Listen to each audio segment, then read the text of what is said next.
ఓం శుక్లాంబరధరం విష్ణుం శశివర్ణం చతుర్భుజం ప్రసన్నవదనం ధ్యాయేత్ సర్వ విఘ్నోపశాంతయే అని నమస్కారం చేసుకుని వాళ్ళు మళ్ళీ మనం కొంత చదువుకోవడానికి మొదలు పెట్టుకుందాం. మన విష్ణు సహస్రనామం మొన్న లాస్ట్ వారం మత్స్య అవతారం గురించి చెప్పుకున్నాము. ఆయన చేపగా వచ్చి కొన్ని పనులు చేశారు. ఆయన వేదాలు నీళ్లలోకి తీసుకొని వెళ్ళిపోతే మన రాక్షసుడు అక్కడి నుంచి ఆ వేదాలు తీసుకొని వచ్చి మళ్ళీ బ్రహ్మగారికి ఇచ్చారు. తర్వాత ఆ మన్వంతరంలో ఎవరు మనువు కావాలని ఆయన నిర్ణయించుకున్నారో ఆయనని, మిగిలిన సప్తఋషులని, ధాతువులని, రకరకాల గింజలని అన్నిటినీ జాగ్రత్త చేసుకుని వాటన్నిటిని పడవలో ఎక్కించుకొని రాత్రంతా ధర్మాలు చెప్తూ ఆయన ఎన్నో విషయాలు చెప్తూ తిప్పుతూ ఆ రాత్రి గడిచిందాక తర్వాత నెక్స్ట్ రోజు అక్కడ పక్కనే ఉన్న ఒక పర్వతం మీద వాళ్ళని దించేసి ఆయన వెళ్ళిపోయారు. ఆ తర్వాత మనకిప్పుడు వైవస్వత మన్వంతరం మొదలైంది. ఆ విషయం చెప్పుకున్నాము. ఆ నామాలు మనకి ఇక్కడ అగ్రణి, గ్రామణి, శ్రీమాన్, న్యాయో, నేత, సమీరణ వరకు చెప్పుకున్నాము. అక్కడి నుంచి మళ్ళీ మనము తర్వాత నామాలు చెప్పుకుంటూ ముందుకు వెళ్దాము. ఆయన అప్పుడు చెప్పిన విషయాలే మనకు మత్స్య పురాణం అయింది. ఎప్పుడైనా పురాణాలు చూసుకున్నప్పుడు ఆ మత్స్య పురాణం కూడా చదువుకుందాం. అప్పుడేం జరిగిందంటే ఆ రకంగా ఆయన అగ్రణి ముందుండి నడిపిస్తూ వెళ్ళారు. గ్రామణి మొత్తం గ్రామాలు తర్వాత మళ్ళీ తెల్లవారినప్పుడు మళ్ళీ మొత్తం అన్ని ప్రాణులన్నీ తయారవ్వాలి, మళ్ళీ వాళ్ళందరూ మళ్ళీ సృష్టి ముందుకు సాగాలి. కాబట్టి ఆ రకంగా ఆయన ప్రయత్నం చేశారు. శ్రీమంతుడు ఆయనకి కొలత అనేది కొదవ అనేది లేదు. న్యాయ ఆయన ఎవరికి ఏమి ఇవ్వాలో, ఎంత ఇవ్వాలో, ఎప్పుడు జరగాలో తెలుసుకుని తన భక్తులకి ఏ సమయంలో ఏది ఇవ్వాలో చూసుకొని ఇస్తూ ఉంటారు. ఆయన నేత ముందుండి నడిపిస్తూ ఉంటారు. సమీరణ ఈ సమీరణము అన్న నామానికి అర్థం మనం కొంచెము ముందుండి నడిపించేవారు అని చెప్పుకున్నట్టే, పైగా ముందుకి సాగడము, ముందుకి వెళ్తూ ఉండడము అని చెప్పుకున్నాము. ఆ రకంగా ఆయన సమీరణ. ఈర అన్న ధాతువుకి అర్థము ముందుకు వెళ్ళడం, కాబట్టి సమీరణ ముందుకు తీసుకొని వెళ్తారు అందరినీ. అది మన మత్స్యావతారం పరంగా, విష్ణుమూర్తి పరంగా మనము నామాలు చెప్పుకున్నాము. ఇప్పుడు సహస్రమూర్ధ విశ్వాత్మ, సహస్రాక్ష, సహస్రపాత్, అక్కడి నుంచి కొన్ని నామాలు మనకి పురుష సూక్తంలోవి చెప్పుకుంటున్నాము. పురుష సూక్తం ఆల్రెడీ మనం కొంచెం చెప్పుకున్నాం కాబట్టి కొద్దిగా మనకు ఆల్రెడీ ఐడియా ఉంది. ఆయన సహస్రమూర్ధ, లెక్కలేనన్ని అనంతమైన శిరస్సులతో ఉంటారు. విశ్వ ఆత్మ, ఆయన మొత్తమే విశ్వమంతట్లో ఆయన ప్రవేశించి నివసించి ఉన్నారు. విశ్వమంతా ఆయన స్వరూపమే, ఆయన కూడా విశ్వంలో ఉన్నారు. సహస్రాక్ష, అనంతమైన కళ్ళు. సహస్రపాత్, అనంతమైన పాదాలు ఉన్నవారు. ఇక్కడ సహస్రాక్ష అన్నప్పుడు, ఇక్కడ సహస్రమూర్ధ అన్నప్పుడు లెక్కలేనన్ని అనంతమైన తలలతో ఉన్నారు అన్నప్పుడు ఆయన ఆ విపరీతమైన వెలుగులుగా ఉన్నప్పుడు ఆ వెలుగులు అనంతమైన శిరస్సులతో అన్ని దిక్కులకు చూడగలిగిన వారు అని చెప్పుకున్నాము. అట్లానే సహస్రాక్ష అన్నప్పుడు అనంతమైన కన్నులు కలిగి ఉండి ఆయన అంతటా ఎక్కడ ఏం జరుగుతుందని లోపల బయట చూసుకుంటూ ఉంటారని చెప్పుకున్నాము. ఇక్కడ సహస్రాక్ష అన్నప్పుడు కళ్ళు అన్న చోట మనము ఒకవేళ జ్ఞానేంద్రియాలు గురించి చెప్పుకుంటే ఒక్క కళ్ళ గురించి చెప్పారు, కానీ కళ్ళు మిగిలిన 4తో పాటు కలిపి 5 జ్ఞానేంద్రియాలు అనంతంగా ఉన్నవారు. ఇక్కడ పాత్ అన్నప్పుడు ఆయన పాదాల గురించి చెప్పినప్పుడు అనంతమైన పాదాలే కాదు, మొత్తము అనంతమైన పంచ కర్మేంద్రియాలతో కూడా ఉన్నవారు అని చెప్పుకున్నప్పుడు మనందరి గురించి చెప్పుకుంటూ ఉన్నాం. ఇప్పుడు అనంతంగా ఉన్న మొత్తం అన్ని ప్రాణులు రకరకాల కర్మేంద్రియాలు, జ్ఞానేంద్రియాలతో కలిపి ఉన్న ఈ మొత్తం విశ్వానికి ఆయన ఆత్మ అయి ఉన్నారు. కాబట్టి ఆయన విశ్వాత్మ. సహస్రమూర్ధ, విశ్వాత్మ, సహస్రాక్ష, సహస్రపాత్ అని చెప్పుకొని తర్వాత నామాలు ఆవర్తన, నివృత్తాత్మ, సంవృత, సంప్రమర్దన, అహ సంవర్తకో వహ్ని, అనిలో ధరణీధర. ఆవర్తన అన్నప్పుడు ఆయన ఆవృత్తి అంటే సర్క్యులర్ గా తిప్పుతూ ఉండడం కదా. ఒక సర్కిల్ ని మనం వృత్తము అంటాము, అట్లానే ఆవర్తనము అంటే తిప్పుతూ ఉండడము.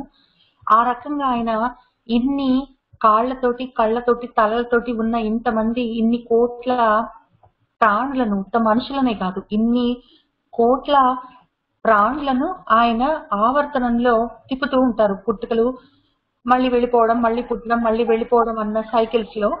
కాబట్టి ఆయన్ని మనము ఆవర్తన అని చెప్పుకుంటున్నాము. అట్లా తిప్పుతూ ఉన్న వారు ఏం చేస్తారంటే నివృత్తాత్మ.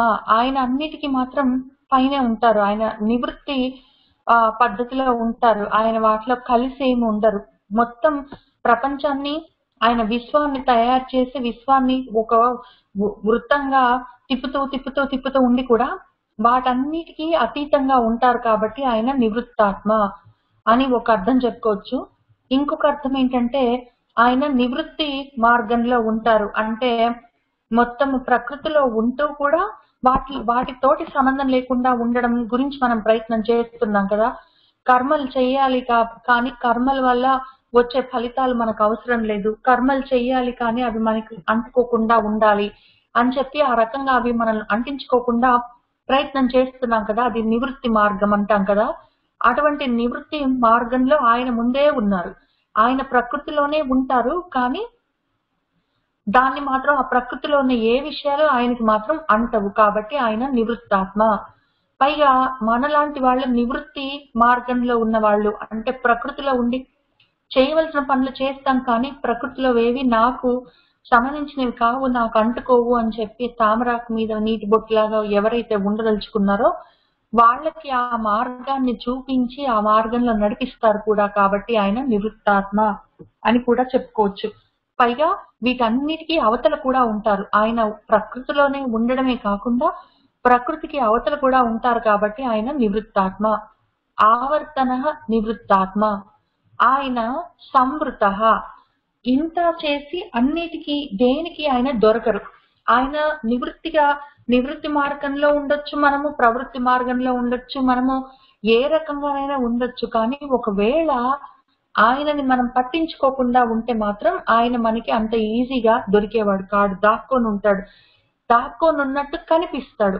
ఒకవేళ ప్రపంచం అంతటా పరుచుకొని ఉన్న ఆ పరమాత్మ స్వరూపం గురించిన ఆలోచన లేకుండా మనము ఉన్నాడో లేదో అనే అనుమానంతో ఉంటే అప్పుడే మొత్తం అంతటా ఉన్నా కూడా ఆయన మనకి కనిపించే అవకాశం లేదు. కాబట్టి ఎదురుగానే ఉంటాడు కానీ కనిపించడు, ఉన్నాడని తెలియదు, అనుమానం పైగా మనకి. ఈ సమృత అన్న నామము రకరకాలుగా మళ్ళీ మళ్ళీ వస్తుంది మనకి తర్వాత 2-3 శ్లోకాల్లో కూడా. కాబట్టి కొంచెం ఓపికగా చెప్పుకుందాము. ఆయన అంతటా ఉన్నవాడు కూడా మనకెందుకు కనిపించదు అని మనం అనుకుంటే కారణం ఏంటంటే ఉన్నాడా లేదా అని మనకు అనుమానం. మన అనుమానమే మనకి మాయలాగా ఉండి ఆయన మనకి తెలియకుండా చేస్తుంది. మనము ముఖ్యంగా బాగా గుర్తుపెట్టుకోవాల్సింది ఏంటంటే కొంతవరకు సాధన చేయడం మొదలుపెట్టి కొంత దూరం వెళ్తూ ఉండి ఇంకా మధ్యదారికి వచ్చి ఆ తర్వాత వెళ్తూ ఉన్నప్పుడు కూడా మనం సాధనలో ఏ లెవెల్లో ఉన్నా కూడా ఇనీషియల్ గా ఎక్కువ, తర్వాత కొంచెం కొంచెం తగ్గినా కూడా ఒక అనుమానం ఎప్పుడు ఉంటుంది. కష్టపడి రోజు మనకే అనిపిస్తుంది.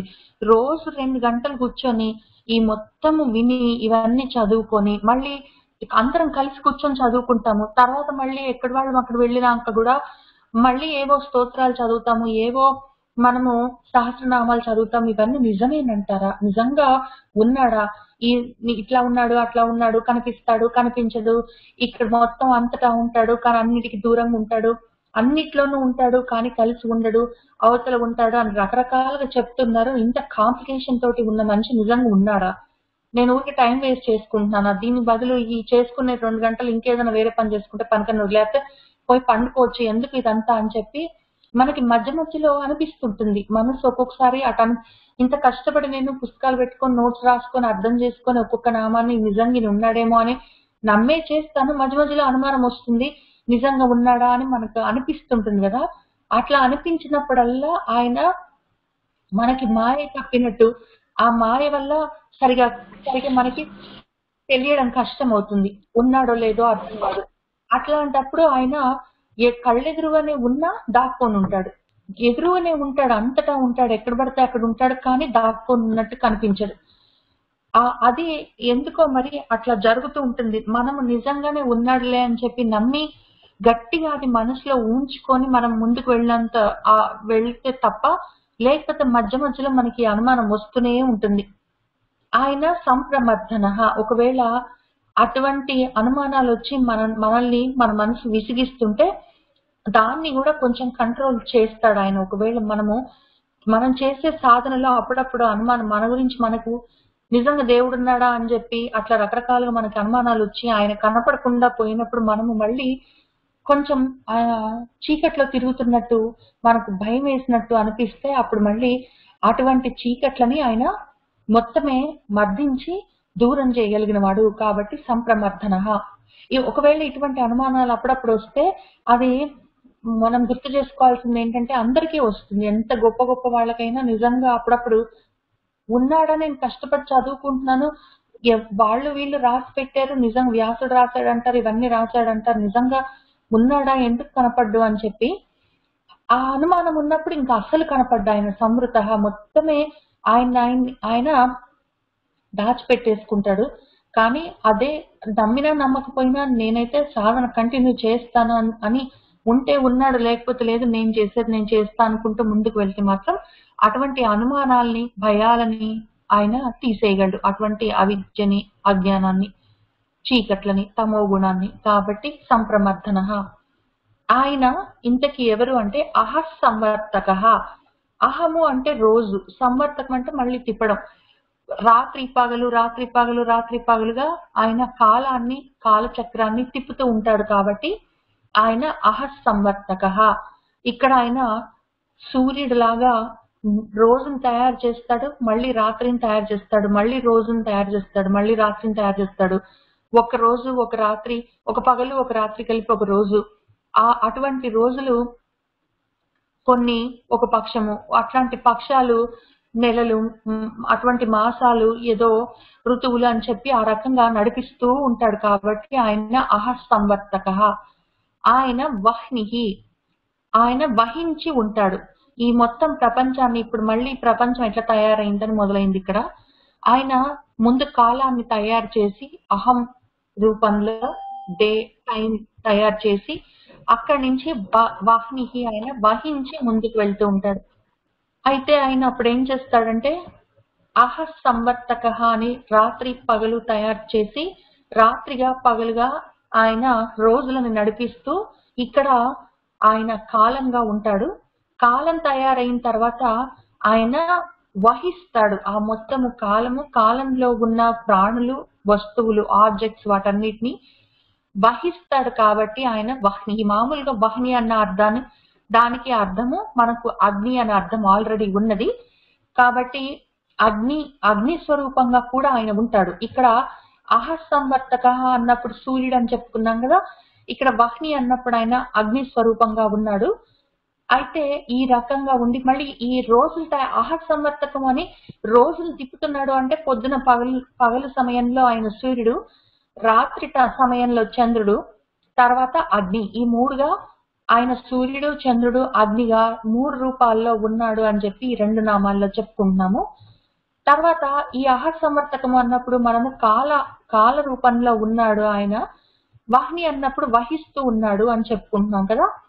కాబట్టి అందులో వహ్నిని స్పెసిఫిక్ గా మనము అగ్నిని వహ్ని అని ఎందుకు అంటామంటే, మనము యజ్ఞయాగాదుల్లో ఇచ్చే హవిస్సులని ఆ అగ్ని తీసుకెళ్లి ఎవరికి ఇవ్వవలసింది, ఏ దేవతకి మనం ఇవ్వదలుచుకున్నామో వాళ్ళకి ఇచ్చి వస్తుంటాడు. స్వాహ స్వగా అని మనం చెప్పినప్పుడు దేవతలకు, పితృదేవతలకు ఎవరికి మనము ఇది వెళ్ళాలి అని కోరుకొని ఆ అగ్నిలో ఇస్తామో వాటిని అక్కడి నుంచి ఆయన తీసుకొని వెళ్ళి వాళ్ళకి ఇచ్చొస్తాడు. కాబట్టి ఆయన వాటిని వహిస్తాడు. కాబట్టి ఇక్కడ వహ్ని అన్నప్పుడు పరమాత్మ స్వరూపం కూడా మొత్తం మనందరినీ వహిస్తూ ఉన్నాడు.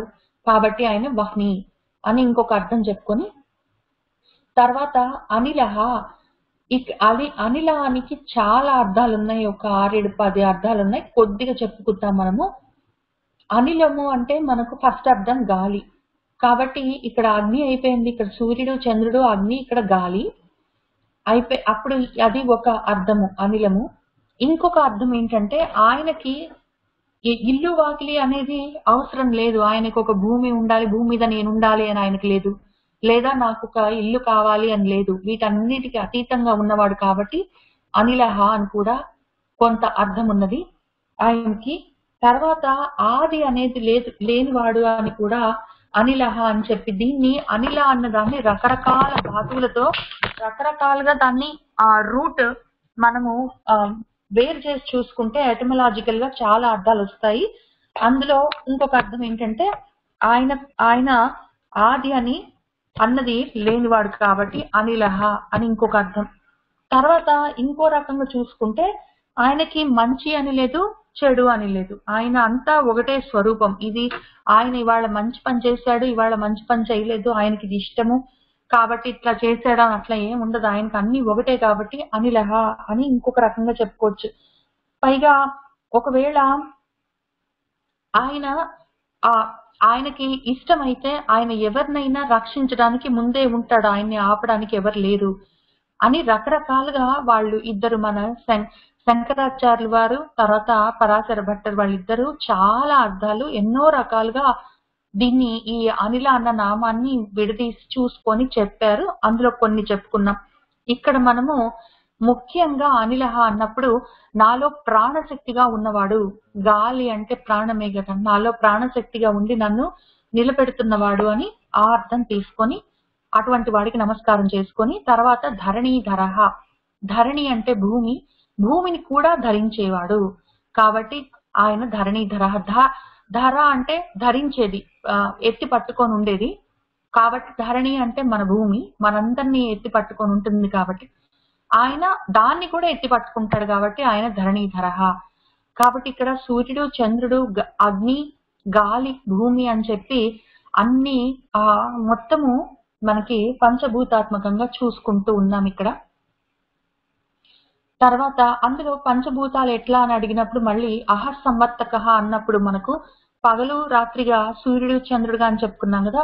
సూర్యుడు ఆకాశము, చంద్రుడేమో నీళ్లుగా, ఎందుకంటే ఆయన సముద్రానికి చంద్రుడికి సంబంధం కాబట్టి ఆ రకంగా ఆకాశము, సముద్రము, అగ్ని, గాలి, భూమి అని చెప్పి పంచభూతాత్మకంగా ఉన్నవాడు అని చెప్పి, కాబట్టి ఆయన ఆవర్తన తిప్పుతూ ఉంటాడు మొత్తమే ఒక ఆవృత్తిలో రౌండ్ గా జనన మరణ చక్రంలో మనల్ని తిప్పుతూ ఉంటాడు. భూచక్రంగా మొత్తం ఈ ప్లానెట్స్ అన్ని తిప్పుతూ ఉంటాడు, కాలచక్రంగా తిప్పుతూ ఉంటాడు కాబట్టి ఆవర్తనంగా జరుగుతూ ఉంటుంది ఇదంతా.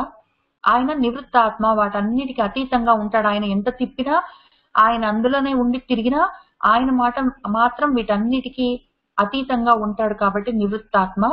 పైగా నివృత్తి మార్గంలో ఉన్న మనలాంటి, ఒకవేళ మనము నిజంగా గట్టిగా భగవద్గీత చెప్పింది విని మనం సాధన చేస్తూ ఉంటే, మనం నివృత్తి మార్గంలో ఒకవేళ వెళ్తూ ఉన్నప్పుడు అటువంటి వాళ్ళకి దారి చూపించేవాడు కాబట్టి నివృత్తాత్మ. ఆయన కూడా నివృత్తి మార్గంలో ఉన్నాడు, ప్రకృతిలోనే ఉన్నా కూడా ప్రకృతికి అతీతంగా ఉంటాడు, అవన్నీ ఆయనకి అంటించుకోడు కాబట్టి నివృత్తాత్మ. సంవృత, ఆయన దాక్కొని ఉంటాడు, ఎదురుగానే ఉంటాడు, అంతటా ఉంటాడు కానీ కనపడ్డు. ఒకవేళ ఉన్నాడా లేదా అని అనుమానం ఉందంటే మాత్రం అసలు కనపడ్డు, అసలు అర్థం అవ్వడు. కనపడ్డం అంటే ఆయన నిజంగా మన కళ్ళకి కనపడే అవకాశం లేదు, కానీ అనుమానిస్తే మాత్రం అర్థం కాడు. ఆయన సంప్రమర్దన, అటువంటి అనుమానాలు ఏవైనా ఉండి నన్ను ఏడిపిస్తూ ఉంటే, నేను ఆయన్ని చేరుకోవాలని తాపత్రయపడ్డా కూడా నిజంగా ఉన్నాడా, ఎందుకు ఇదంతా కూర్చొని చదువుకోవాలి అని అనుమానం వచ్చినప్పుడు అటువంటి అనుమానాల్ని తీసేసేవాడు కాబట్టి సంప్రమర్దన. అహస్సంవర్తకః, వాహ్నిః, అనిలః, ధరణీధరః అని కొంతవరకు ఈ నామాలకి అర్థం చెప్పుకున్నాము. ఇప్పుడు తర్వాత నామాలు చూసుకున్నాము. ఆయన సుప్రసాదః, ప్రసన్నాత్మ, విశ్వసృట్, విశ్వభుక్, విభుః, సత్కర్త, సత్కృతః, సాధుః, జహ్నుః, నారాయణః, నరః. ఇక్కడ కొన్ని ప్రతుల్లో నారాయణః, హరిః అని కూడా ఉంది, కానీ మనం నర తీసుకుందాం. నరనారాయణ అవతారంగా కొంచెం ఇక్కడ మనము చెప్పుకుందాము. ఆయన సుప్రసాదః, ప్రసాదము అని చెప్పి ఆయన ఈ ప్రసాదం గురించే మాట్లాడుతుంటారు. ఆయన ప్రసాదం అన్నప్పుడు ఆయన మనసులో ఎప్పుడు ప్రశాంతత గురించే ఉంటుంది. కాబట్టి ఆయన ప్రశాంతమైన స్థితిలో ఉంటారు. ఆయన కావాలి అని చెప్పి మనము ప్రయత్నం చేస్తే, ఆయన గురించి అర్థం చేసుకోవడానికి ప్రయత్నం చేస్తే, మనకు కూడా అటువంటి ప్రసాదము అనుగ్రహిస్తాడు. అటువంటి ప్రశాంతత వస్తుంది. ఈయన గురించి ఆలోచించి అర్థం చేసుకోవడానికి ప్రయత్నించినంత వరకు మనకు ఆ శాంతి ఎప్పుడు ఉంటుంది. కావాలంటే మనమే చూసుకోవచ్చు మనసులో. ఇంక దేని గురించి ఆలోచించినా ఏదో రకమైన తాపత్రయం ఉంటుంది. ఈయన గురించి ఆలోచించడానికి కూర్చుంటే మాత్రం ఆ తాపత్రయం ఎందుకో కంట్రోల్ అయిపోతుంది. పొద్దున్న నుంచి మనం ఒకవేళ రాత్రి ఒక 8 hours to 10 hours పడుకుని ఆ టైంలో క్వైట్ గా ఉంటాం కాబట్టి సరిపోయింది. మిగిలిన సమయంలో మనము మొత్తము 12-16 గంటలు ఏదో ఒక టైంలో ఏదో ఒక పని చేస్తున్నంతసేపు దేని గురించో కొంచెం తాపత్రయం ఉంటుంది. మనసు ఎగిసి పడుతుంది. ఒక్కోసారి బాధపడుతుంది, ఒక్కోసారి సంతోషపడుతుంది, ఏదో ఉంటుంది దానికి ఊహ. కానీ మనం కూర్చొని ఇవి చదువుకునే టైంలో మాత్రం శాంతిగానే ఉంటుంది. కాబట్టి ఆయన గురించి ఆలోచించినంత వరకు ఆయన అర్థమైనా కాకపోయినా పర్వాలేదు. ఏదో విధంగా ఆలోచించుకున్నంత వరకు మాత్రం మనసు శాంతితోటి ఉంటుంది. కాబట్టి సుప్రసాద అటువంటి మూర్తి ఆయన. చక్కటి అంటే మంచి ప్రశాంతతని మనకు చేసేవాడు. కాబట్టి సుప్రసాద. ఆయన కూడా ఎప్పుడు ప్రశాంతంగా ఉంటాడు. ఆయనకి ఒకటి కావాలి అని లేదు, ఒకటి వద్దు అని లేదు. ఆయన భగవద్గీతలో కూడా చెప్తాడు, నాకేం కావాలా అర్జున, నాకు అన్నీ ఉన్నాయి, ఇంకా నాకు కావాలనుకునేది ఏం లేదు, నేను ఒకటి కావాలి కాబట్టి ఈ పని చేస్తున్నాను అని అనుకోవడానికి ఏమి లేదు నాకని పాపం చెప్తాడు. కాబట్టి ఆయన సుప్రసాద. పైగా ఆయన మనకు ప్రసాదంగా ఇస్తాడు. మనము ఏదైనా నైవేద్యం పెట్టి ఆయన తీసుకున్నారు అని మనసులో అనుకొని మనం మళ్ళీ వెనక్కి తీసుకొని ప్రసాదంగా తీసుకుంటాం. ఆ ప్రసాదమే ప్రశాంతత. ఎందుకంటే మనం మామూలుగా అన్నం వండుకొని తింటే నేను వండుకున్నాను, నేను తిన్నాను అని ఉంటుంది. అది మధ్యలో కొంచెం డైవర్టింగ్ చేసేదాన్ని నేను వండిన తర్వాత దేవుడికి నైవేద్యంగా పెట్టి మళ్ళీ దాన్ని వెనక్కి తీసుకున్నప్పుడు నేను వండుకొని తింటున్నాను అని అనుకోను, భగవంతుడి ప్రసాదం అనుకుంటాను. అనుకోగానే వెంటనే మళ్ళీ దాని గురించి అందులో ఉప్పు ఎక్కువైందా, తక్కువైందా, కారంగా ఉందా అని ఆలోచన చెయ్యము. కాబట్టి ఆటోమేటిక్ గా ప్రసాదం భగవంతుడికి పెట్టింది నైవేద్యం ప్రసాదంగా తీసుకుంటున్నాను అనగానే మనసు ప్రశాంతంగా అయిపోతుంది ఆటోమేటిక్ గా. అట్లానే ఏవైనా సరే నేను సంపాదించుకున్నాను, తెచ్చుకున్నాను, వాడుకుంటున్నాను అనుకున్నప్పుడు మాత్రం మనకి ఇంకా మంచి తెచ్చుకోవచ్చేమో, ఇంకా ఎక్కువ సంపాదించుకోవచ్చేమో అని ఉంటుంది. కానీ భగవంతుడి ప్రసాదంగా నేను తీసుకుంటున్నాను అన్నప్పుడు ఆటోమేటిక్ గా మనసు శాంతిగా ఉంటుంది. కాబట్టి ఆయన దగ్గర నుంచి మనకి ఏది వచ్చిందని మనం భావన చేసినా మనకు శాంతి కలుగుతుంది. కాబట్టి ఆయన సుప్రసాద. ఆయన ప్రసన్నాత్మ. ఇది కోరిక నాకు తీరలేదు అని ఒకటి ఉన్నా, లేదా ఈ కోరిక తీరింది కానీ మళ్ళీ ఇంకోసారి అనుభవించాలని ఉంటుంది. ఇంకోసారి 4 సార్లు అనుభవిస్తే ఒకటే అదేదో మనకి ఎగ్జాంపుల్ చెప్పినట్టు గారెలు ఒకటి తింటే బాగుంటుంది, రెండో తింటే బాగుంటుంది, మూడో 4గో తిన్నాక 5దో తింటే అసహ్యం అనిపిస్తుంది. అట్లా కాకుండా మనకు తిన్నా అప్పటికి సంతోషం అనిపిస్తుంది, ఇంకా తినాలని ఆశ కలుగుతుంది. ఎక్కువ తింటే అప్పటికే మనసు విరిగిపోతుంది. ఏదో రకంగా మనకి ఎంత ఉన్నా ఎంత లేకపోయినా దేనికోటానికి మనసు ఊరికే తల్లడిల్లుతూ ఉంటుంది. కానీ ఆ రకంగా లేకుండా ప్రసన్నంగా ఉండాలి మనసు అంటే మాత్రం ప్రసాదంగా ప్రతిది భగవంతుడి దగ్గర నుంచే మనకు వచ్చింది అనుకుంటే మాత్రం ఇక్కడ శాంతి, ఇక్కడ ప్రసన్నత 2 ఉంటాయి. ఆయనకి 2 ఉన్నాయి. ఆయన ఎప్పుడు మహాశాంతితో ఉంటారు. ఆయన కోపంగా ఏ పని చేయడు పాపం. ఆయన కోపంతో కానీ, క్రోధంతో, లేకపోతే ఒక పట్టుదలతోటి, ఏదో అశాంతితోటి, ఇష్టం లేక అట్లాంటి ఏ పనులు ఆయన చేయరు. ఆయన ఏది చేసినా శాంతంగా చేస్తాడు, సంతోషంగా చేస్తాడు. కాబట్టి ఇక్కడ ప్రసాదం అంటే శాంతము, ప్రసన్నత అంటే సంతోషం. కాబట్టి ఆయన శాంతికి సంతోషానికి నిలువెత్తు విగ్రహము. ఆయనని మనం ఫాలో అయితే చాలు, మనకు కూడా అవి మనసులో ఆటోమేటిక్ గా వస్తాయి. పెద్ద ఎక్కువ కూడా అవసరం లేదు. నేను ఈ ప్రసాదం గురించి చూసుకుంటున్నప్పుడు, నోట్స్ రాసుకునేటప్పుడు కూర్చొని ఆలోచించుకున్నాను. అంతకన్నా ముందు చదువుకున్నట్టు మధ్య మధ్యలో నాకు కూడా అనుమానం వస్తుంది. నిజంగా ఇంత కష్టపడి ఇన్ని పుస్తకాలు చదివి ఇన్ని చోట్ల చూసుకుంటూ ఇంత అర్థం చేసుకోవడానికి ప్రయత్నం చేస్తున్నాను, ఇదంతా మంచిగేనా కాదా అని అప్పుడప్పుడు అనుమానం వచ్చినా వెంటనే అది అణిగిపోతుంది, మళ్ళీ వెంటనే మనసు చాలా శాంతంగా ఉంటుంది. కాబట్టి ఇంతకీ చదువుకునే కొంతసేపు మాత్రం వేరే ఆలోచనలు ఏమీ ఉండవు, నాకు కావాలని ఉండదు, వద్దు అని ఉండదు. కాబట్టి సుప్రసాద ప్రసన్నాత్మ. ఆయన ఎవరింతకీ అంటే విశ్వాన్ని సృష్టించిన వాళ్ళు. ఆయన విశ్వశ్రుడు. విశ్వభుక్, ఆయన తయారు చేసిన విశ్వాన్ని ఆయన అనుభవిస్తూ ఉంటారు. విభుహు, దానికి పేర్లు నామాలు అవన్నీ పెట్టి దానికి ఆకారాలన్నీ తయారు చేసి ఇచ్చి నామరూప గుణాత్మకమైన ఆ ప్రకృతిని ఆయన అనుభవిస్తూ ఉంటారు. దానికి ప్రభువు అయి ఉన్నారు, దాన్ని భరిస్తూ ఉంటారు. విభు అన్నదానికి చాలా అర్థాలున్నాయి, ఇక్కడ 3 తీసుకుందాం. కాబట్టి విశ్వాన్ని సృష్టించి దాన్ని అనుభవిస్తూ అందులో ఉండి తిరుగుతూ దానికి ప్రభు అయి ఉన్నాడు అని విశ్వశ్రుత్, విశ్వభుక్, విభుహు. కొన్ని చోట్ల దీనికి విశ్వభుక్ విభుహు అని ఒకటే నామంగా చెప్తారు, కొన్ని చోట్ల విశ్వభుక్ సపరేట్ గా, విభు అని సపరేట్ గా చెప్తారు. మనం ఎట్లయినా చదువుకోవచ్చు, 1-2 నామాలు ఎక్కువైతే మనకు నష్టమేం లేదు. కాబట్టి సుప్రసాద ప్రసన్నాత్మ, ఆయన మహా శాంతితో ఎంతో సంతోషంగా ఉత్సాహంగా ఈ విశ్వాన్ని సృష్టించి దాన్ని నడిపిస్తూ ఉన్నారు, దానికి ప్రభువై ఉన్నారు, మనల్ని భరిస్తూ ఉన్నారు. ఆయన అటువంటి పనులు ఏవి చేసినా సత్కర్త. ఆ పని ఆయన చక్కగా నెరవేరుస్తారు. కొంచెం కొంచెం చేయడం, సరిగా చేయకపోవడం అట్లాంటివి ఉండవు. ఆయన కర్తగా ఉండి ఏదైనా పని చేస్తే చాలా బాగా చేస్తాడు. ఆయన గొప్ప కర్త, ఆయన చక్కగా చేస్తాడు పని. ఆయన సత్కృత, ఆయన చేసిన పని చక్కగా తయారవుతుంది కూడా. పైగా ఆయన పని చేయడం చాలా గొప్పగా చేస్తారు, చేసిన పని కూడా చాలా బాగా తయారవుతుంది. పైగా ఆయన సాధువు. ఆయన సాధు అన్న నామానికి కొద్దిగా అర్థం ఇక్కడ కూడా చూసుకుందాం, ఎందుకంటే మళ్ళీ రేపు లలితా సహస్రనామంలో సాధ్వి అని వస్తుంది. ఇక్కడ పుల్లింగంలో చూసుకుంటే సాధు, స్త్రీలింగంలో చూస్తే సాధ్వి, ఒకటే విషయం. సాధు అన్న దానికి మనము రూట్ నుంచి చూసుకుంటే మన సాధన అంటే మనము ఒక విషయాన్ని సాధించడానికి చేసే పనిని సాధన అంటాము. ఆ సాధించే పని దేని గురించి మనం ఆ పని చేస్తున్నామో దాన్ని సిద్ధి అంటాం. దాన్ని సాధించాలి అని. ఆ పనిని సాధించేవాడు సాధకుడు. కాబట్టి సాధు బాగా చక్కగా ఒక పని చేసేవాడు, ఆ చేసేవాడు సాధకుడు.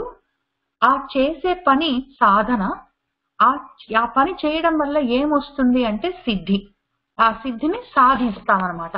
కాబట్టి సిద్ధి, సాధన, సాధు, తర్వాత సాధకుడు, ఇవన్నీ ఒకటే విషయం. ఒక విషయాన్ని సాధించడానికి ఒక పనిని ఒకటి చేయడము, ఆ చేయబడే పని, అవన్నీ ఇంటర్లింక్డ్. కాబట్టి ఆ విధంగా ఒక చక్కటి పని ఆయన ప్రపంచాన్ని సృష్టించడము, దాన్ని నడిపించడము అన్న ఈ గొప్ప పనిని ఆయన కర్తగా ఉండి చేస్తాడు. ఆ జరిగిన పని సత్కృత, ఆయన గొప్పగా విశ్వం తానే అయ్యాడు, ఆ రకంగా సాధించిన వాడు. కాబట్టి సాధు, సిద్ధి సాధకుడు ఆయన. ఇదే మళ్ళీ మనము సేమ్ సాధ్వి అన్నప్పుడు అమ్మవారి పరంగా చెప్పుకుంటాము. ఆమె కూడా అదే విధంగా ఆ గొప్పగా ప్రపంచాన్ని తయారు చేయడము అన్న పనిని ఆమె సాధించింది. కాబట్టి ఆమెనే సాధకురాలుగా ఉండి ఆ పనిని సాధించి సిద్ధి పొందింది. కాబట్టి సాధు అని చెప్పుకుంటాం, సాధ్వి అని సాధు అన్నదానికి అర్థం. ఇక్కడ తర్వాత జహ్నుహు, మళ్ళీ ఇంత మొత్తం విశ్వాన్ని తయారు చేసి దాంట్లో మొత్తం అంతటా తానే అయి ఉన్నా కూడా, అంత గొప్పగా పని చేసి, అంత గొప్ప పని తయారు చేసి దానికి అంత ఎంతో గొప్పగా సాధువై ఉండి కూడా జహ్నుహు మళ్ళీ ఎవరికి కనిపించకుండా ఉంటాడు. అంతటా ఉంటాడు కానీ కళ్ళెదుటే ఉన్నా కనిపించడు. ఆయన ఇంతకి కళ్ళెదురుగా ఉన్నా కనిపించకుండా ఉన్న ఆయన జహ్ను ఎక్కడున్నాడు అంటే నారాయణ. ఈ నారాయణము అన్న నామానికి మనము నారాయణ సూక్తంలో చాలా చెప్పుకున్నాము. నారములు అంటే నా ప్రాణాలు, వాటికి కిరణాలు, వేదాలు అట్లా చాలా అర్థాలు ఉన్నాయి. కానీ ఇక్కడ నారములు అంటే ఆ జ్ఞానాన్ని కూడా ఆ నారములనే అంటాం. ఇక్కడ నా ప్రాణాలు, నా ప్రాణంలో వసించి ఉన్నవాడు, మొత్తం ప్రపంచం అంతటా ఉన్నాడు, పైగా నా లోపల కూడా ఉన్నాడు. ఎక్కడ ఉన్నాడు అంటే నా హృత్కమలంలో ఒక చిన్న గుహలో ఆయన ఎంతో వెలుగులతో ఉన్నాడు నారాయణ అని చెప్పుకున్నాం మనం. పైగా నారాయణమూర్తి, శ్రీమన్నారాయణమూర్తి నీళ్లలో ఉంటాడు. నారములు అంటే నీరు, అందులో కూడా ఉన్నాడు. నా శరీరం నిండా కూడా 3 వంతులు నీళ్లే కాబట్టి నా శరీరం నిండా ఆయన ఉన్నాడు, ప్రకృతి నిండా ఉన్నాడు, విశ్వమంతా ఉన్నాడు, బ్రహ్మాండం అంతా ఉన్నాడు, ఆ తర్వాత కూడా ఉన్నాడు. అటువంటి నారాయణమూర్తి, శ్రీమన్నారాయణమూర్తి గురించి చెప్పుకుంటున్నాము. ఆయన నరహ, ఆయన నారాయణుడిగా నాలో ఉండడమే కాదు, నాలాగా నేను కూడా తానే అయి ఉన్నాడు కాబట్టి ఆయన నరహ. ఇంకొక రకంగా నరులకు అర్థం చెప్పుకుంటే, మనం మనుషులు అన్నప్పుడు మానవులు, మనుషులు అని అర్థం చెప్పుకున్నప్పుడు మనువు నుంచి వచ్చాం కాబట్టి మనము మానవులము, మనుష్యులము అని చెప్పుకున్నాం కదా. దానికి మళ్ళీ మనుషులము, మనువులము, మానవులము అని మనకు ఎందుకు ఆ పేరుంది అంటే, మనస్సు ఉన్నది కాబట్టి మనము మానవులము అని కూడా చెప్పుకున్నాము. అట్లానే ఇక్కడ నరహ, నరులు అంటే మనుషులని మనం ఆటోమేటిక్ అనుకుంటాము. ఈ నరహ అన్న దానికి అర్థం తెలుసుకుంటే కూడా చాలా అందంగా ఉంటుంది. ఇక్కడ కూడా రూట్ రహ అని మనము రూట్ తీసుకుంటే నాశనం అని అర్థం. మనకు నా రహ, మనకు నాశనం అనేది లేదు. మనము నేను అన్నప్పుడు ఆత్మగా ఉన్న నేను, ఈ స్థూల శరీరంగా కనపడుతున్న నేను కాదు, నాలో ఉన్న అసలు యాక్చువల్ గా నేను అనే దానికి నాశనము లేదు కాబట్టి నరహ అనే దానికి అర్థం. మానవుడు అంటే మనసుతో పాటు ఉన్నవాడు లేదా మనువు నుంచి వచ్చినవాడు. తర్వాత నరహ అన్నప్పుడు నాశనం అన్నది లేనివాడు అని వాటికి అర్థాలు మన గురించి మనకు తెలుసుకోవడం కోసం అని చెప్పి. పైగా రహ అన్నదానికి లయము అనే అర్థం కూడా ఉంది. అంతా లయమైపోయినా కూడా, ఒకవేళ ప్రపంచాలన్నీ, విశ్వాలన్నీ మొత్తమే ప్రళయంలో మునిగిపోయినా కూడా ఆత్మగా నిలబడి ఉండేది నేనే కాబట్టి నరహ అని కూడా అర్థం. ఆ రకంగా నరుడిగా ఆ లయమైపోయినా కూడా నాశనం లేకుండా ఉన్న ఆత్మగా ఉన్నది ఆ పరబ్రహ్మ స్వరూపమే, నారాయణుడిగా ఉన్నది కూడా పరబ్రహ్మ స్వరూపమే, అంతా ఒక్కటే అని చెప్పుకుంటున్నాం మనము. నారాయణ నరహ అని. సుప్రసాద ప్రసన్నాత్మ విశ్వసృట్ విశ్వభుక్ విభు సత్కర్త సత్కృత సాధు జహ్ను నారాయణ నరహ అని చెప్పుకొని తర్వాత కొద్ది నామాలు. అసంఖ్యేయ అప్రమేయాత్మ విశిష్ట శిష్టకృత్ శుచి సిద్ధార్థ సిద్ధ సంకల్ప సిద్ధిద సిద్ధి సాధన. మళ్ళీ మొత్తం సాధన గురించే వచ్చింది ఇక్కడ. సాధువు దగ్గర నుంచి మొదలుపెట్టి మళ్ళీ మొత్తము సాధన గురించే చెప్పుకుంటున్నాం. ఈ సాధన చాలా ముఖ్యం. సాధన అంటే మనం మామూలుగా ఈజీగా అర్థం చేసుకోవాలంటే ప్రాక్టీస్ చేస్తుంటే మనము ఆ విషయాన్ని సాధించవచ్చు. దేని గురించి సాధన చేస్తామో ఆ విషయాన్ని సాధిస్తే అప్పుడు సిద్ధి పొందుతాము.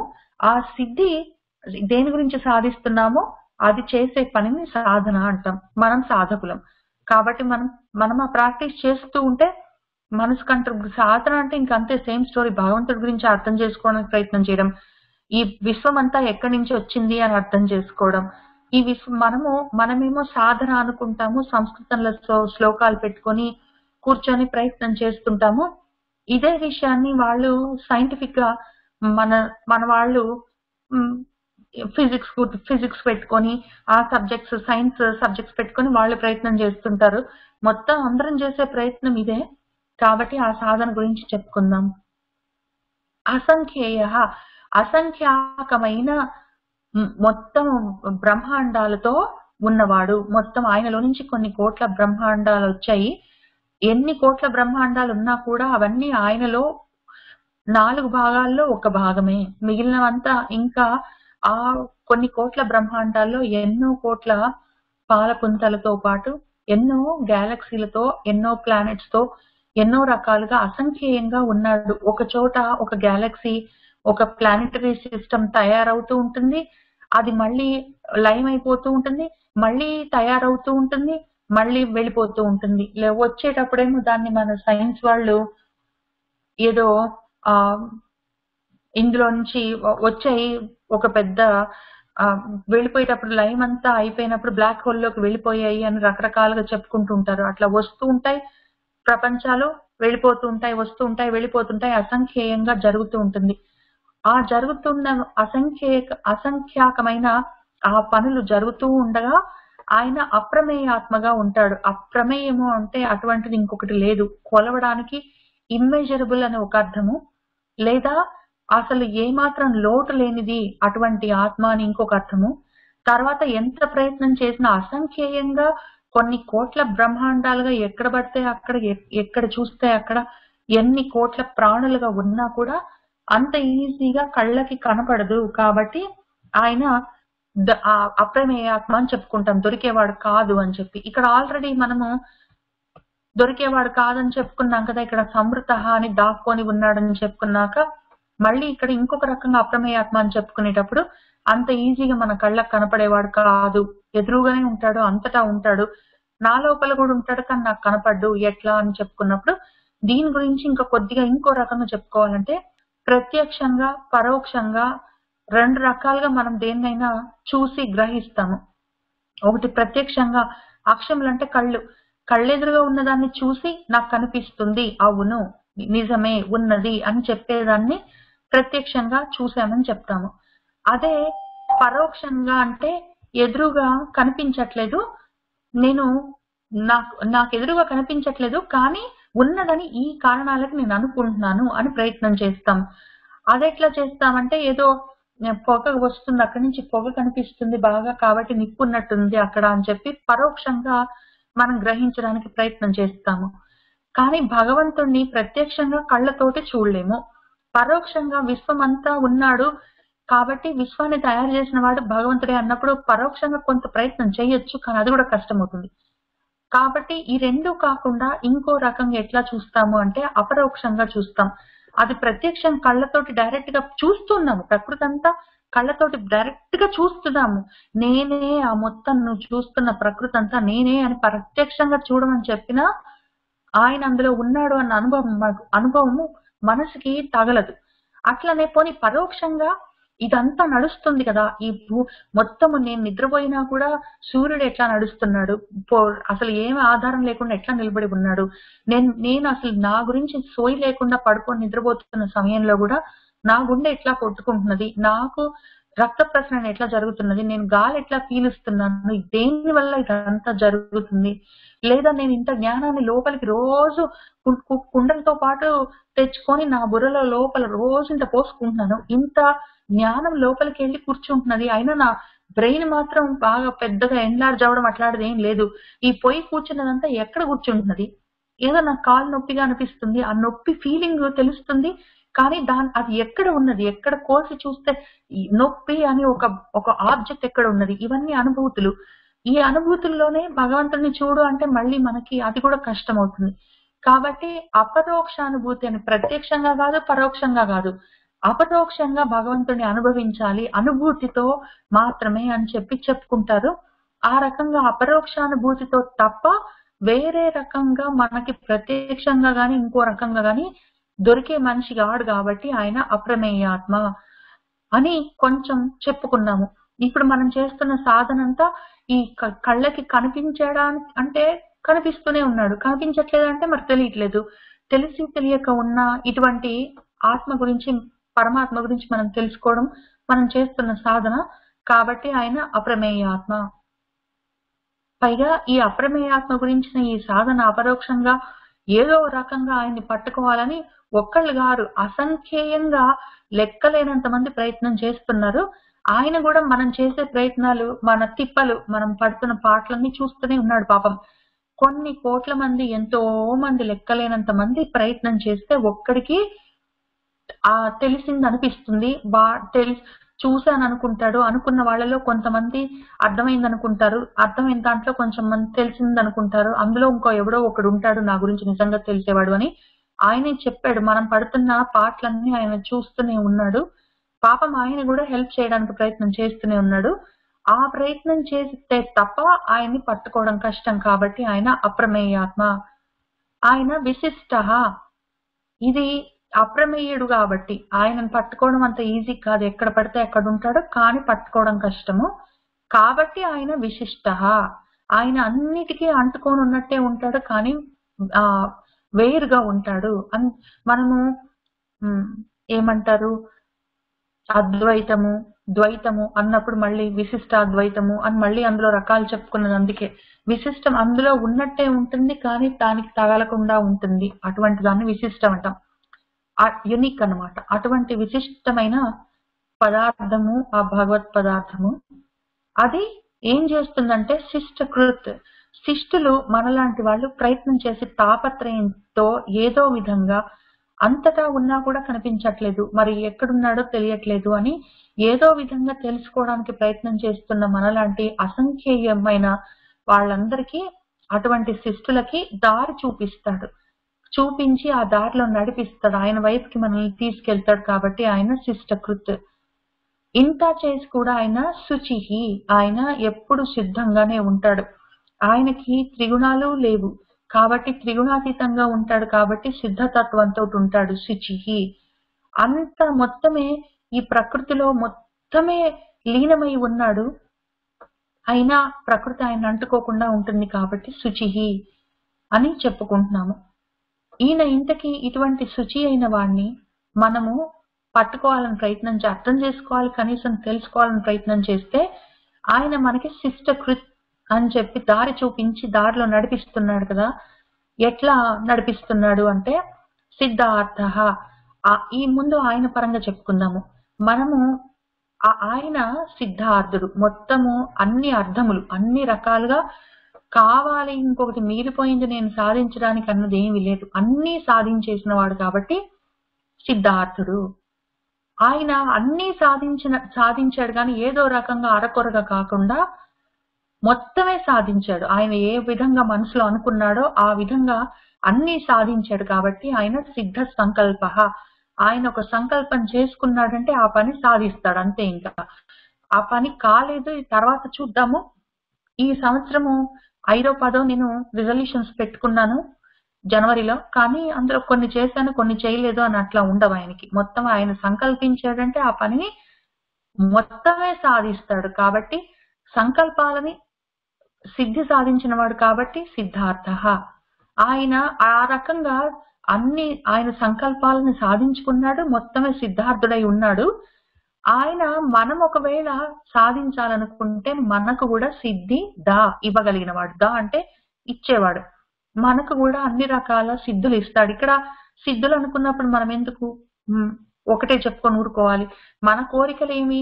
మనకు ప్రపంచంలో అన్ని వస్తువులు కావాలి, మనం సంతోషంగా సుఖంగా ఉండాలి, మనశ్శాంతితో ఉండాలి.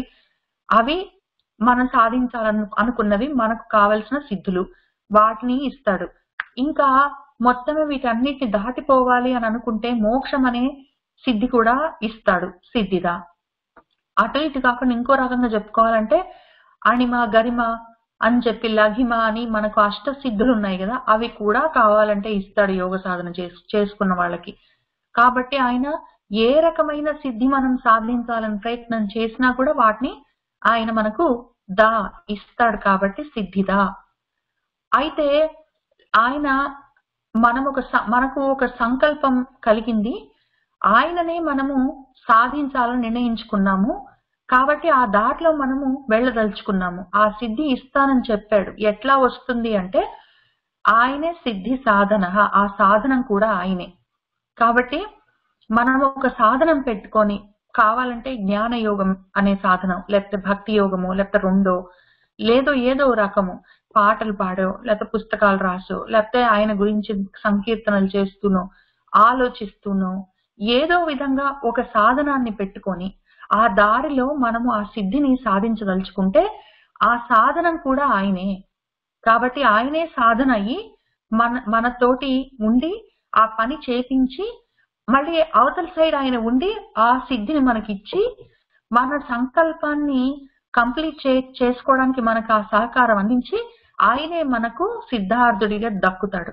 కాబట్టి మనం చేసుకునే సాధన ఆయనే, మనం సాధించాలనుకున్న అర్థము ఆయనే.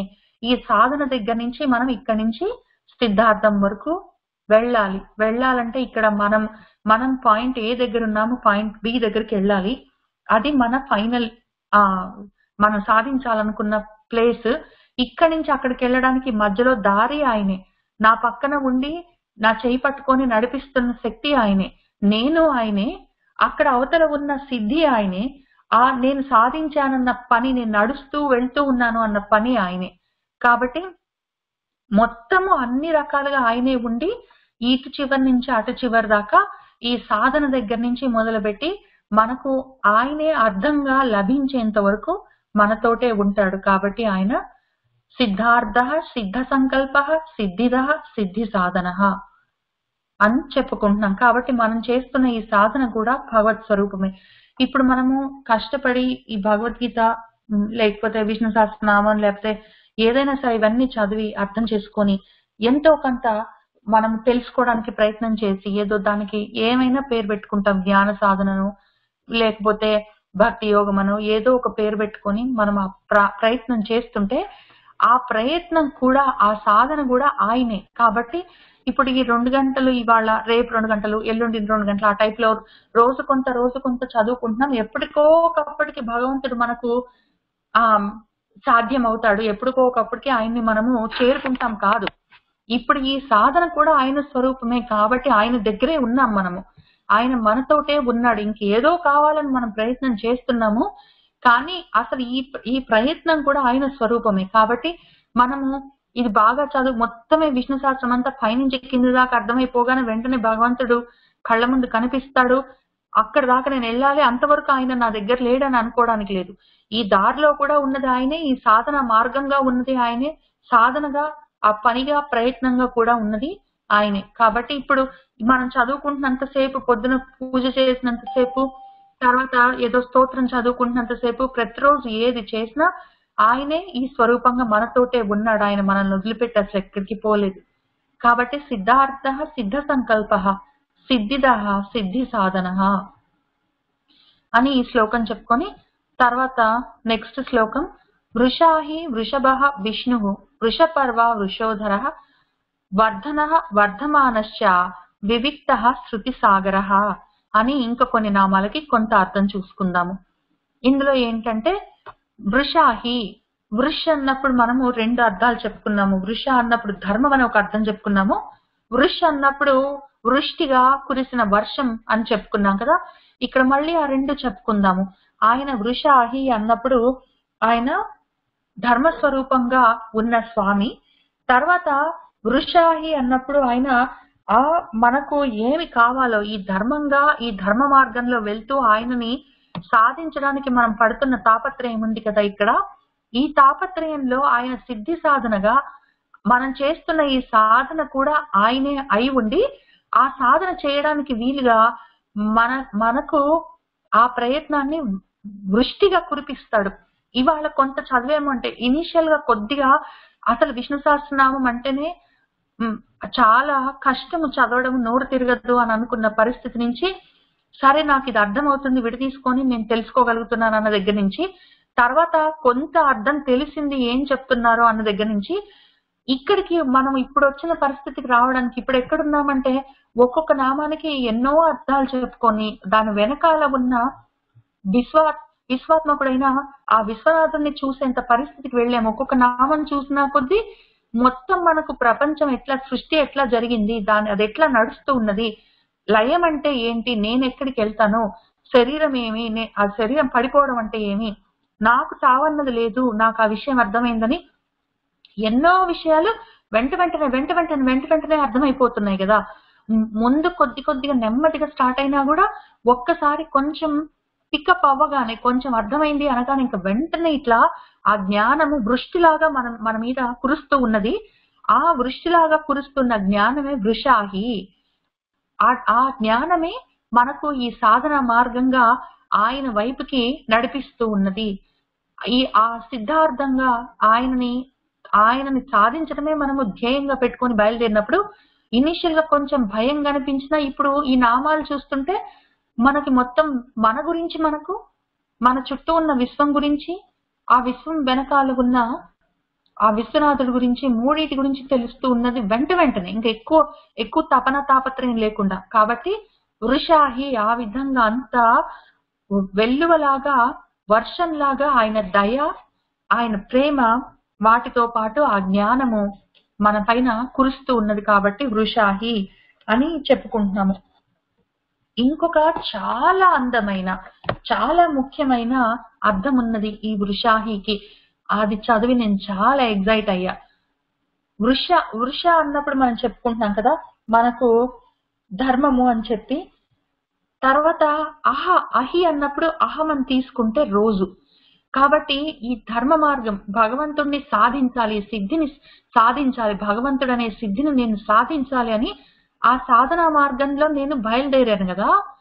ఆ బయలుదేరిన అహి అంటే అహము రోజు ఉన్నది కదా. ఆ రోజు ఏదైతే ఉన్నదో ప్రతి వాళ్ళకు ఒక రోజు వస్తుంది. నాకు ఏదో ఒక రోజు మా అమ్మ నాకు భాగవతం కావాలి కొనిస్తావా అని అడిగింది. అడిగితే సరే అని చెప్పి నేను ఆన్లైన్ వెతికి కొన్నాను. భాగవతం ఇంటికి వచ్చింది.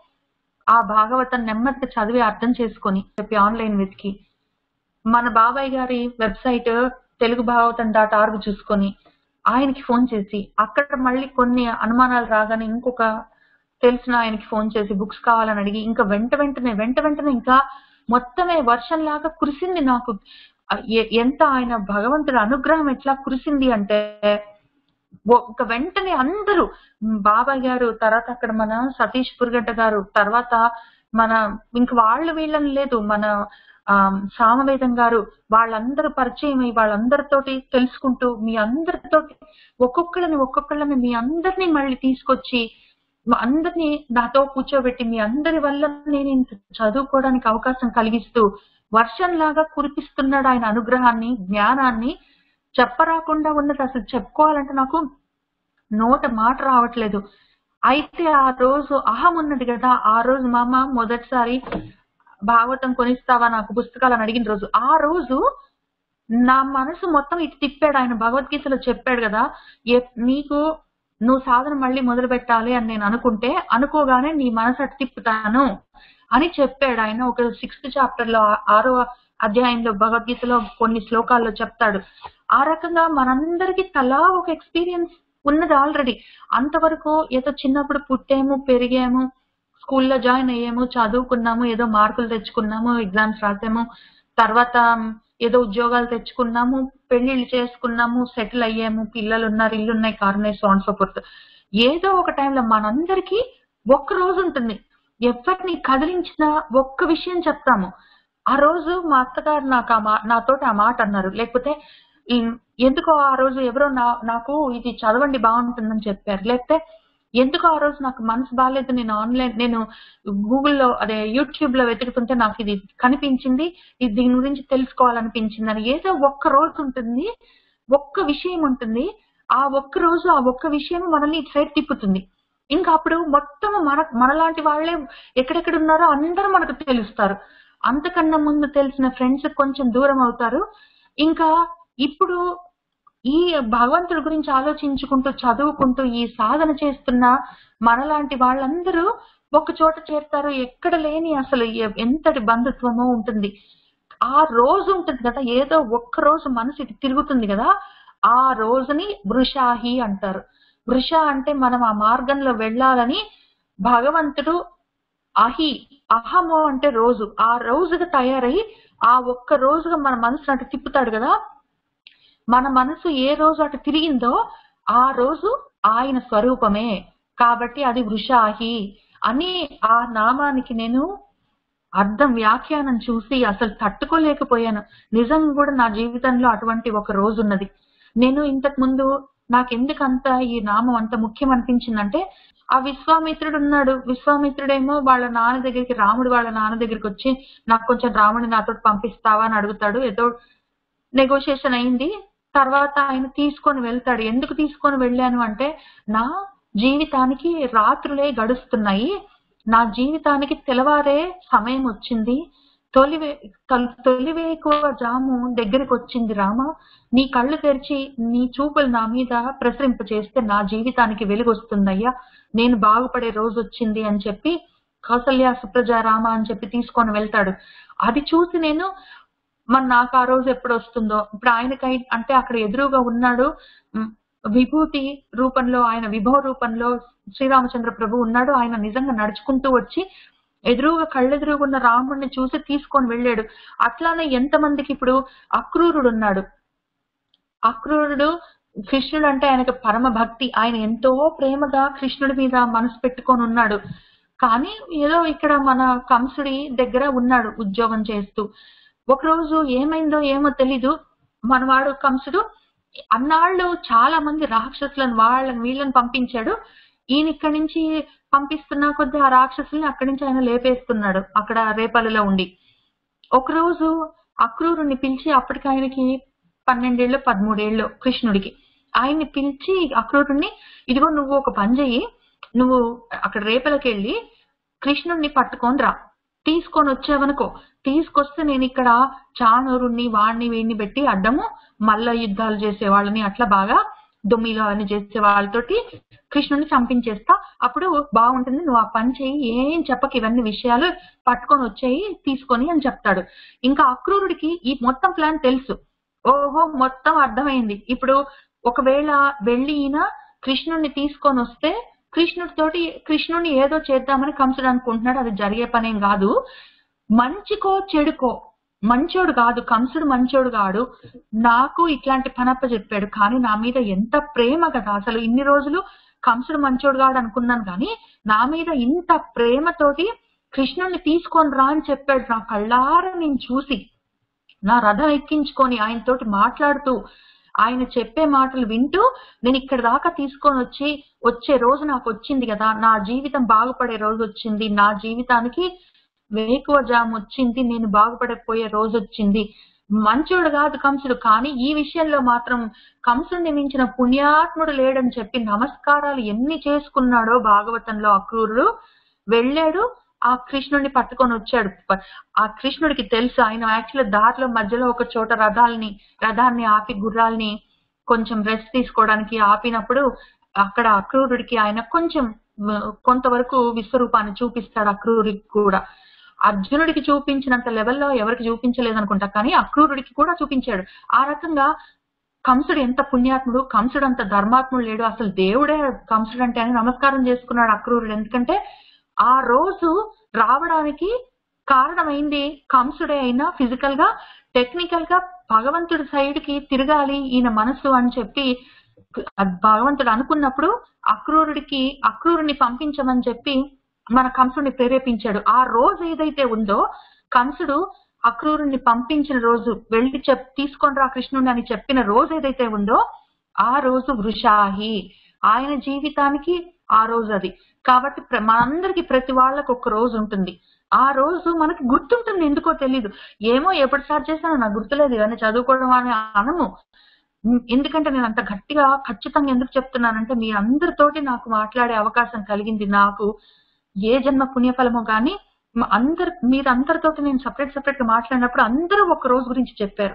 ఎప్పుడు మీ మనసు ఇటువైపు తిరిగిందో, ఏ విధంగా ఆ రకంగా ఉన్న మనసులతో భగవంతుడిని సాధించాలని చెప్పి ప్రయత్నం చేస్తున్న వాళ్ళందరితో పాటు కలిపిన పరిస్థితులు ఎట్లాంటివో అవన్నీ నాతో షేర్ చేసుకున్నారు. మీ అందరికి నమస్కారం చేసుకుంటున్నాను.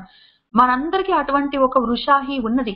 ఆ రోజు ఏదైతే ఉందో ఆ రోజు భగవత్ స్వరూపము అని వృషాహి అని చెప్పుకుంటున్నాము. కాబట్టి నాకు కూడా అటువంటి ఒక రోజై ఉన్నాడు నా తండ్రి. ఆ రోజుగా తానే అయి ఉండి నాకు ఆ సాధన మార్గం చూపించి అటువైపుకి నన్ను నడిపిస్తూ ఉన్నాడు. కాబట్టి ఆ సాధన మార్గంలో ఆయన తీసుకెళ్తున్న మార్గంలో ఉన్నాను. ఆ సిద్ధిదా అని ఎప్పుడో ఆ సిద్ధి నాకు ఇస్తాడు. నా సంకల్పం తప్పకుండా సిద్ధించే రోజు వస్తుంది.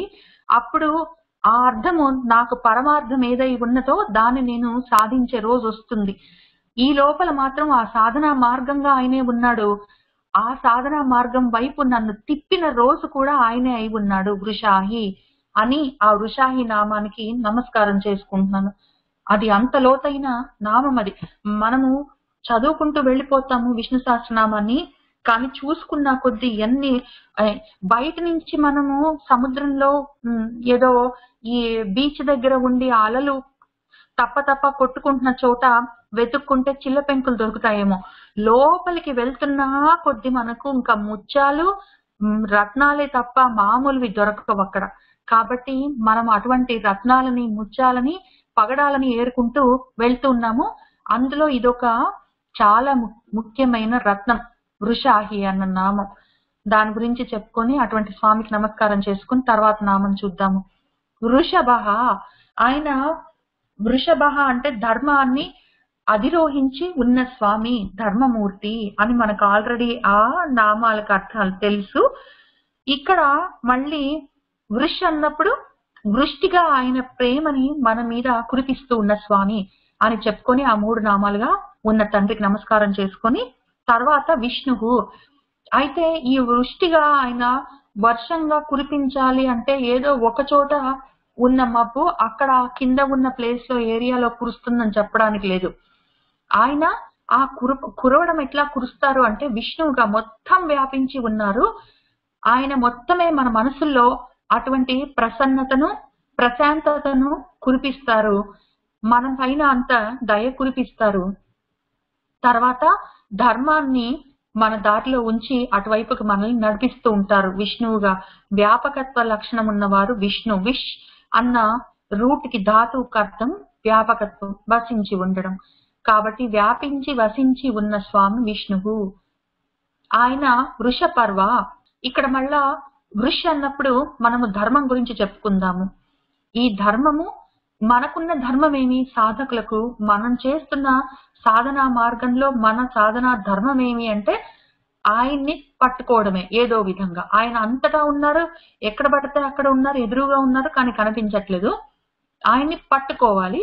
అటువంటి పట్టుకోవడానికి మనకు దారి ఏమి అంటే ఇక్కడేమో ఈ సాధనంగా ఉన్నారు కదా, ఇప్పుడు ఇక్కడ దారి అయ్యారు ఆయన. పర్వములు అంటే మెట్లు, మెట్లుగా ఉన్నారు. కాబట్టి ఈ మెట్లు ఎక్కుతూ ఆ సాధన మార్గంలో మనము వెళ్ళిపోవచ్చు ఆయన దగ్గరికి. కాబట్టి వృషపర్వ అని ఒక అర్థము. ఈ వృషపర్వ అన్న దానికి ఇంకొక అర్థం చెప్పుకోవాలంటే మనం పర్వములు అంటే మనకు రెక్కలు అని కూడా చెప్పుకున్నాం కదా, పర్ణములు. కాబట్టి ఆ రకంగా కూడా మనము ఎగురుకుంటూ అయినా వెళ్ళిపోవచ్చు, మెట్లెక్కుతూ అయినా వెళ్ళిపోవచ్చు, నడుస్తూ అయినా వెళ్ళిపోవచ్చు. మనము ఏ రకంగా అయినా ఆయన దగ్గరికి వెళ్ళిపోవచ్చు. మనకి ఇప్పుడు ఏమి కష్టము? వృషాహిగా ఆయన ఆ రోజు నుంచి ఒక్క రోజు ఉంది మన మనసు తిప్పారు. ఆ రోజు నుంచి తిప్పారు, మనల్ని ఇటు సైడ్ నడిపిస్తున్నారు. సాధనంగా ఆయనే ఉన్నారు, ఆయన మెట్లుగా ఆయనే ఉన్నారు. కాబట్టి మనము నడుచుకుంటూ, పైగా ఈ భా అన్నప్పుడు మనము వెలుగులని కూడా చెప్పుకున్నాం కదా. వృషభ అన్నప్పుడు ఆయన ఆ వెలుగులని, ఆ జ్ఞానాన్ని వర్షంగా కురిపిస్తున్నారు. ఏం విష్ణు సహస్రనామం కూర్చొని ఉన్న 1000 నామాల్ని మనము రోజుకు 100 చెప్పుకుంటే 10 రోజుల్లో అయిపోవచ్చు. దాన్ని ఇన్నాళ్ళు ఎందుకు చెప్పుకుంటున్నామంటే అది కురుస్తున్న వర్షం అట్లాంటిది. అంతటి జ్ఞానము ఒక నామం పెట్టుకొని కూర్చుంటే వర్షంలాగా కురుస్తుంది అది. ఆ ఒక్కొక్క నామానికి ఇంత కురుస్తున్న జ్ఞానాన్ని మనము అసిమిలేట్ చేసుకుంటూ ఒక్కొక్క మెట్టెక్కుతూ పైకి వెళ్తూనే ఉన్నాము. కాబట్టి వృషపర్వ. ఆయన వృషోదర. ఉదరము అంటే బొజ్జ. ధర్మమే ఆయనకి ఉదరంగా ఉన్నది. ఆయన మొత్తం కడుపు నిండా ధర్మమే నిండి ఉన్నది అని ఒక అర్థం చెప్పుకున్నది పక్కన పెట్టుకొని, ఈ విధంగా ఆయన మనందరినీ కడుపులో పెట్టుకొని కాపాడుకుంటూ ఉన్నారు. వృషోదర అని ఇంకో అర్థం కూడా చెప్పుకొని, ఆ విధంగా ఆయన ఎంత కురిపిస్తారు అంటే ఎంతైనా కురిపిస్తారు. ఆయన కడుపు నిండా అదే మొత్తము. వాడి కడుపు నిండా మాటలే ఉన్నాయి. పసిపిల్లలు ఆ మా పాప తత అని మాట్లాడగానే వాడికి బొజ్జ నిండా మాటలే అని చెప్పుకుంటాం కదా. ఆ రకంగా ఆయనకి బొజ్జ నిండా ఈ జ్ఞానమే ఉన్నది. దాన్ని ఎంతైనా కురిపిస్తారు మన మీద. కాబట్టి అటువంటి జ్ఞానాన్ని ఆయన కురిపిస్తున్న కొద్దీ మనము గుండెల నిండా పట్టుకొని ఒక్కొక్క మెట్టు ఎక్కుతూ పైకి వెళ్తూ ఉన్నాము. తర్వాత ఈ రకంగా వెళ్తూ ఏం చేస్తున్నాము అంటే వర్ధనః, వృద్ధి చెందుతూ ఉన్నాము. కాబట్టి వర్ధిల్లుతూ ఉన్నాము. దానివల్ల కొంచెం కొంచెం జ్ఞానము, తెలుసుకున్న జ్ఞానం వల్ల ఏమవుతుందంటే ప్రతిరోజు మనం ఒక్కొక్క మెట్టు ఎక్కుతున్నాము.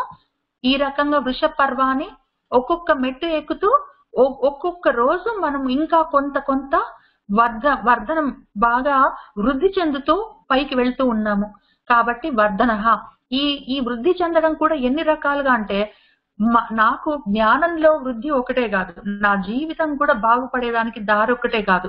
నాకు కావలసినవన్నీ నాకు అమరుస్తూ జీవితంలో నేను వృద్ధి చెందడానికి నా యోగాన్ని, నా క్షేమాన్ని చూసుకుంటూ పైగా నాకు కావలసిన జ్ఞానాన్ని నాకు అందిస్తూ ఒక్కొక్క మెట్టు పైకెక్కిస్తున్నారు కాబట్టి వర్ధనః. ఆయన వర్ధమానః. ఇక్కడ వర్ధమానశ్చ నామం కాదు, వర్ధమానః నామము, చ అంటే కూడా అని. ఆయన వర్ధన వర్ధమానః రెండు.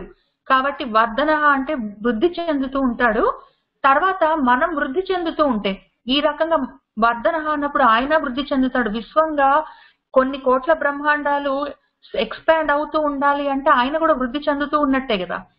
ఆ రకంగా ఆయన వృద్ధి చెందుతూ మనల్ని కూడా వృద్ధి చెందేటట్టు చూస్తూ ఉన్నాడు. ఈ రకంగా మనం వృద్ధిలోకి వస్తూ ఉంటే, మనం జీవితంలో కూడా పై మెట్లు ఎక్కుతూ ఉంటే, జ్ఞానంలో పై మెట్లు ఎక్కుతూ ఉంటే, మన సాధనలో ఒక్కొక్క మెట్టు పైకి ఎక్కుతూ ఉంటే, అది చూసి ఆయన మనస్సులో ఆయన చాలా పొంగిపోతూ ఉన్నాడంట. కాబట్టి ఆయన వర్ధమానః. మనము వృద్ధి చెందడాన్ని చూసి పరమానందం చెందిపోతున్నాడు కాబట్టి ఆయన వర్ధమానః అని ఆ నామానికి వ్యాఖ్యానం రాస్తారు. కాబట్టి మన వృద్ధి ఆయనకు ఆనందం. వర్ధనః వర్ధమానః చ అని చెప్పి ఆయన వృద్ధి చెందుతుంటాడు, మనల్ని పైకి తీసుకెళ్తూ ఉంటాడు, మనం పైకి వెళ్తుంటే చూసి పరమానందం చెందుతూ ఉంటాడు కూడా. కాబట్టి చ వర్ధనః వర్ధమానః చ. వివిక్తః ఆయన ఎన్నో రకాలుగా ఉంటాడు. వివిక్తము అంటే ఎన్నో వివిధ రకములు అని అర్థం. ఎన్నో రకాలుగా ఆయన ఈ వృద్ధి మనకి ఎన్నో రకాలుగా ఉంటుంది, ఒక్క రకంగా ఉండదు. అందరూ ఒకటే రకం మెట్లెక్కుకుంటూ ఒకళ్ళనొకళ్ళు తోసుకుంటూ గుంపులుగా వెళ్ళిపోవాల్సిన అవసరం లేదు. అందరం కలిసి చదువుకున్నా కూడా ఎవరిది వాళ్ళము సపరేట్ గా మనం మెట్లు ఎక్కుతూ వెళ్ళిపోతూ ఉన్నాం. వివిక్తః. మరి ఒక్కళ్ళమే ఎక్కుతున్నాం, మన మెట్లు మనం ఒక్కళ్ళమే ఎక్కుతున్నాం ఒంటరి కదా అంటే కాదు. ఆయన ఉన్నాడు కదా, మనతో పాటే ఉండి నడిపిస్తూ ఉన్నాడు. మెట్లు ఆయనే, మనతో పాటు ఉండి నడిపిస్తూ ఉన్నదే ఆయనే. ఆ నడవడానికి కావలసిన శక్తిని వృష్ అని చెప్పి వృష్టిగా కురిపిస్తూ ఉన్నది ఆయనే. కాబట్టి ఆయన వివిక్తః. పైగా అన్నిటికీ విడివిడిగా దూరంగా ఉంటాడు, ఎవరిని వాళ్ళని చూస్తూ ఉంటాడు, విడివిడిగా దూరంగా ఉంటాడు. వివిక్తః. ఆయన శృతి సాగరః. ఈ శృతులన్నీ ఒకవేళ వేదాలన్నీ నదులైతే అవన్నీ ఎక్కడికి వెళ్ళి ఆగుతాయి అంటే సాగరంలో. కాబట్టి మొత్తం ఈ శృతులు చెప్పే మొత్తం విషయాలు ఏవైతే ఉందో, జ్ఞానం, వేదాలు మనకు చెప్పే సారమంతా ఏదైతే ఉందో అదంతా ఎంత అంటే మొత్తము పోయి సాగరంలో కలిసిపోతే ఎంత ఉంటుందో అంత. కాబట్టి వేదాలన్నీ నదులవుతే అవి పోయి చేరే చోట సాగరం లాగా వేదాలు మనకు చెప్పే జ్ఞానం ఎంత అంటే ఆయన మన చెయ్యి పట్టుకొని నడిపించే దాంట్లో కొంత. మనం వేదాలు చదువుకొని, ఈ సహస్రనామాలు చదువుకొని, ఇవన్నీ నేర్చుకొని ఎంతో కొంత జ్ఞానం తెలుసుకుంటూ ఉంటే మనకి చివరికి ఎంత జ్ఞానం కలుగుతుంది అంటే అనంతమైన జ్ఞాన సాగరమైన పరమాత్మని చేరిపోయేంత జ్ఞానం కలుగుతుంది. కాబట్టి శృతి సాగరః. మనం ఏదో కొంత జ్ఞానంతో ఇక్కడ మొత్తం శృతులన్నీ వేదాలన్నీ, వేదం చెప్పే జ్ఞానం అంతా, తర్వాత వేద సారమంతా, వేదాంతం అంతా, ఉపనిషత్ సారమంతా ఎంత తెలుసుకున్నా కూడా వీటన్నిటికన్నా అతీతమైన అత్యంత అధికమైన సాగరము మన భగవత్ స్వరూపము. ఆయన ఇవ్వగలిగిన జ్ఞానం ఇంకా ఎంతో ఉన్నది. కాబట్టి మన ప్రయత్నం మనం చేసుకుంటూ పోతాము. మనం చేస్తున్న ప్రయత్నాన్ని చూసి, మన ఉద్ధతిని చూసి ఆయన పరమానంద పడుతూ ఉంటాడు. ఆ రకంగా మనము సంతోషంగా ఒకళ్ళు చేయి పట్టుకొని ఒకళ్ళం వెళ్ళిపోతూ ఉన్నాము. వృషాహి వృషభః విష్ణుః వృషపర్వా వృషోదరః వర్ధనః వర్ధమానః చ వివిక్తః శృతిసాగరః అని చెప్పుకొని, సుభుజః దుర్ధరః వాగ్మి మహేంద్రః వసుదః వసుః నైకరూపః బృహద్రూపః సిద్ధివిష్టః ప్రకాశనః. ఆయన సుభుజః. ఆయనవి గొప్ప భుజములు, ఆయన ఏ పనైనా సాధించగలరు. దుర్ధరః. ఆయనని ఆపగలిగిన వాళ్ళు లేరు. వాగ్మి. ఎంతో గొప్పగా మాట్లాడగలిగిన వారు. పైగా ఆయన వాక్కులకి ఈశ్వరుడు ఆయన. మహేంద్రః. ఐశ్వర్యం మొత్తము ఎన్ని రకాల ఐశ్వర్యాలు ఉన్నాయో అన్ని రకాలకి ఆయన అధిపతి. మహా ఐశ్వర్యవంతుడు అని ఒక అర్థము. ఇంద్ర అన్న శబ్దానికి నా ఇంద్రియాలని అర్థం అన్నప్పుడు మొత్తము ఇంద్రియాలకి ఈశ్వరుడైన వాడు. కాబట్టి ఇటు ఐశ్వర్యానికి అటు ఇంద్రియాలకి అన్నిటికీ అధిపతి. ఆయన వసుదః, వసువులు అంటే ఐశ్వర్యాలు, వాటిని ఇచ్చేవాడు. ఆయనే వసువై ఉన్నాడు. ఐశ్వర్యము ఆయనే, ఐశ్వర్యాలను ఇచ్చేవాడు వసుదః ఆయనే, ఐశ్వర్యాలకి అధిపతి అయిన వాడు మహేంద్రః ఆయనే. నా ఏక రూపః, దీన్ని నైక రూపః అనాలంటే నా ఏక రూపః. ఏక రూపం అంటే ఒకే రూపం, నా అంటే కాదు అని అర్థం, అంటే అనేక రూపాలు అని అర్థం. అనేక రూపాల్లో ఉన్నవాడు, అనేక రూపాల్లో ఐశ్వర్యంగా ఉన్నవాడు, అనేక రూపాలుగా ఆ ఐశ్వర్యాన్ని అనుభవించే రూపాల్లో ఉన్నవాడు, అనేక రూపాలుగా విశ్వంగా బ్రహ్మాండాలుగా ఉన్నవాడు, ఆ బ్రహ్మాండాల్లో ఉన్న అనేకమైన ప్రాణికోటికి ఆ రూపంగా ఉన్నవాడు. నా ఏక రూపః. పైగా బృహత్ రూపః, చాలా పెద్ద పెద్ద రూపాలు ఉంటాయి, చిన్న చిన్న బుజ్జి రూపాలు ఉంటాయి ఆయన దగ్గర, పెద్ద విశ్వం లాంటి విశ్వాత్మకమైన రూపాలు ఉంటాయి.